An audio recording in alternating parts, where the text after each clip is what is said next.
Welcome to the Haven Collective. I'm J.R. Forasteros, and this is the Beacon Bit. Today, we're reflecting on Deuteronomy chapter 8, verses 2 through 6.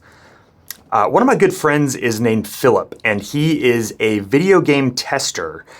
His game company is getting ready, in the next couple of weeks, to release a brand new game called High on Life 2. And I've been hearing Philip talk about this game for probably at least a year at this point. And when I ask him about what he's doing at work, he's literally always playing video games. Specifically, he's playing this video game over and over and over and over because he's a beta tester. His entire job is to try to break the game as often as he can.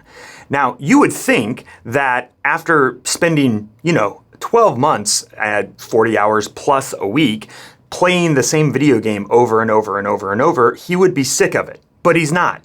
Every time I talk to him, he gives me an update on how close they are to launch and how excited he is for the game, and specifically how excited he is for the rest of the world to get to experience this game.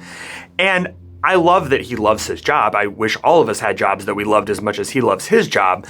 But I am, at the same time, genuinely amazed that he still has such enthusiasm for a video game that he's played that much. I've never played any game as many hours as he's played this single game, and there's plenty of games that I am completely sick of because of the number of hours I've put into them.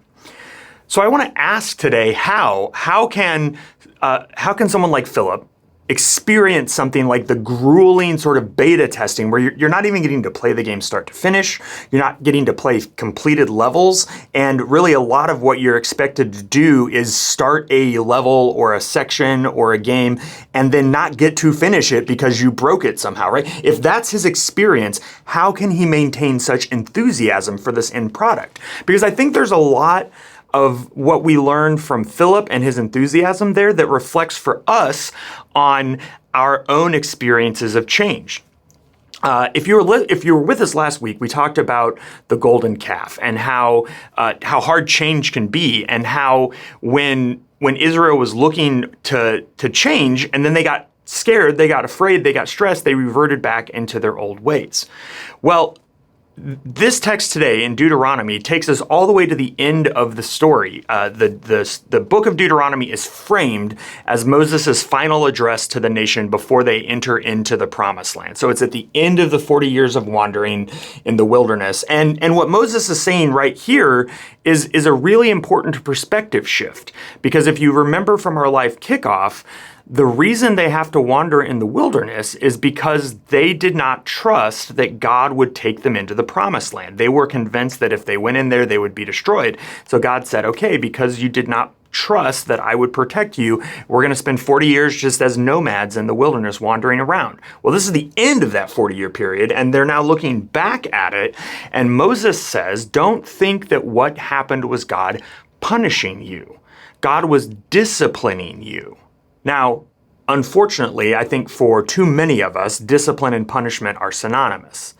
But if we understand what discipline is designed to be at its root, the word itself is related to our word disciple, which is a word that means student. Discipline is meant to be an educational process. It's something that we undergo to teach us how to be someone else or something else. Discipline, in other words, is an essential component of change, and it doesn't have to involve punishment. I would actually argue it should not involve punishment. It might involve correction, right? But again, correction and punishment ought not to be the same thing, and far too often have been for us. So Moses says, hey, look at this 40 years that we just sort of wandered in circles. Look at this as discipline from God. God is teaching you how to be a free people. That's what I think is so fascinating, is that when Israel was liberated from Egypt, they were peoples who had been enslaved for quite a long time. They had grown up in several generations of slavery, and so they only knew how to live as an enslaved people. That's why when they got to the promised land the first time and the spies came back and they said, these peoples here have these huge cities, they have fortified armies, we felt like grasshoppers compared to them. All of that, the people were like, well, that settles it. We can't do this, right? Because they were thinking like enslaved people thought.